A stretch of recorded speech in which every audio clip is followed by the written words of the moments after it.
Salut les amis, je vous présente un petit hélicoptère aujourd'hui que j'ai reçu la semaine dernière. Il n'a pas encore volé parce qu'il y a du vent chez moi et puis il pleut tout ça, donc j'attends qu'il y ait moins de vent.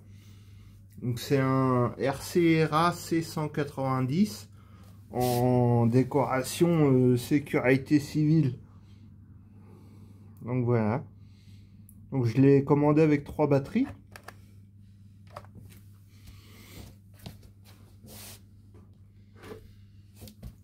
Donc la batterie c'est ça, avec le verrouillage. Donc c'est une 2S 1200 mAh. Donc ça vole pendant 12-14 minutes quoi, l'hélico avec la batterie. Et puis ça se charge par USB-C. Là, on voit là, il y a la prise. Puis là c'est la connexion sur l'hélico. Donc je vais vous faire voir avec la batterie ce que ça donne. Donc l'hélico il a un rotor de 30 cm. Il mesure 33 cm de long. Donc en fait pour mettre la batterie, il faut déclipser le nez. Voilà. Hop. Donc attention, il y a une LED devant. Donc faites attention quand vous remettez le capot de ne pas casser la LED, les fils, tout ça, de ne pas les prendre dans le corps de l'hélico. Donc la batterie elle vient comme ça.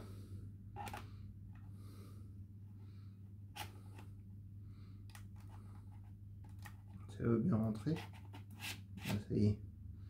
Donc là il faut la verrouiller. Voilà, elle est verrouillée. Donc on va allumer la télécommande pour le binder. Donc l'hélico il a un switch en fait en haut là, ici là, pour mettre en route. Donc là il est en route. On va remettre la bulle. Voilà. Donc là il faut le binder. Donc une fois en haut, une fois en bas. Et normalement il va plus clignoter. Voilà, il se met en route là.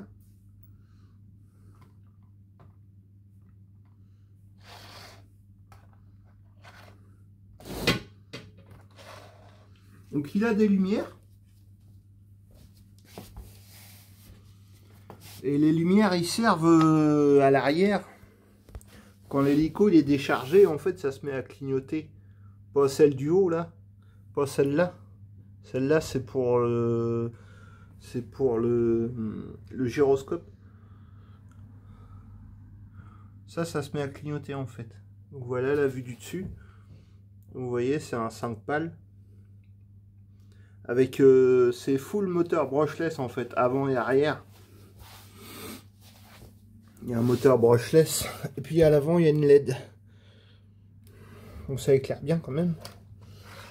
Et puis dans le corps là, il y a un moteur brushless. Et à l'arrière il y a un moteur brushless aussi.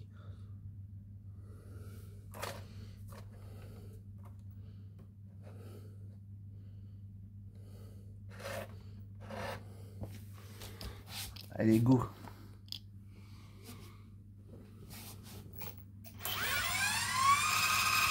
Donc là c'est la position avant de s'envoler en fait. Donc on voit bien, ça marche bien. Ça reste petit. On voit ça bouge un peu.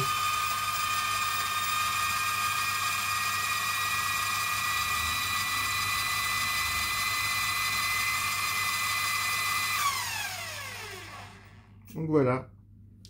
Bon, je ne fais pas décoller parce que ça demande de la place, puis mon appartement il est tout petit. Mais voilà, ça fait... il n'a pas encore volé. Hein. Normalement demain ou après-demain. Et puis sur la télécommande, il y a un bouton là. Pour décoller, il y a un bouton. Et pour atterrir, il y a un bouton. Et il y a un arrêt d'urgence aussi là. Donc l'hélico il s'arrête et puis il va en bas. Et il y a des modes. Là c'est le mode 1. En fait ça veut dire que c'est une petite vitesse. moyenne vitesse et très grande vitesse. Donc l'hélicoptère, il est plus ou moins vif avec ce bouton-là. Moi, je pense que je vais le mettre en 2. Voilà. Et il est en mode 2, il est livré en mode 2, mais il y a une manip à faire sur la radio. On peut passer en mode 1. Donc j'ai vu ça sur des vidéos YouTube.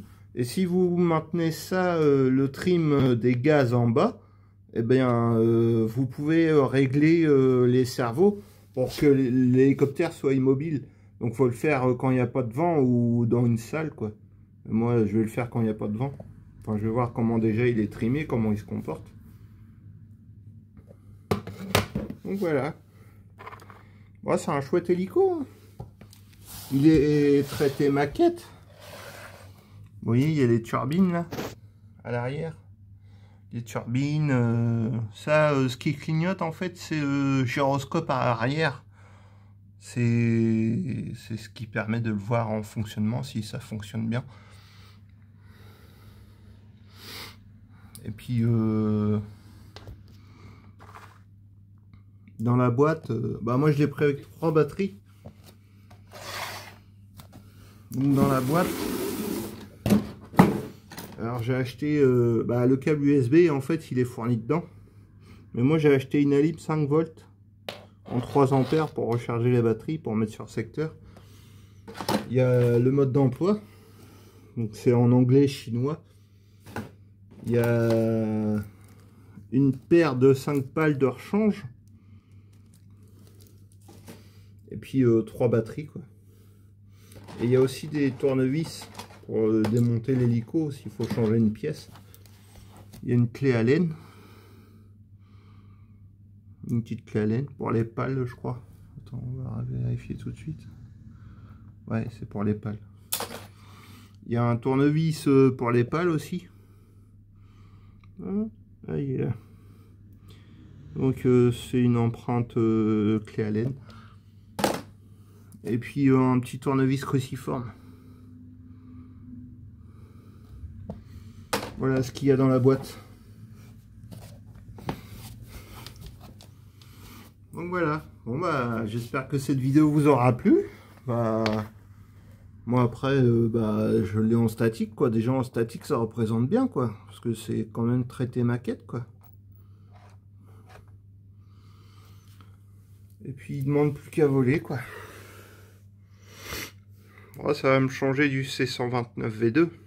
Parce qu'il pèse 238 grammes avec la batterie, en fait, celui-là. Et puis, normalement, il est plus stable, parce que vu qu'il a 5 pales, c'est plus stable en l'air. Voilà. Bon, je vous laisse, et puis à bientôt.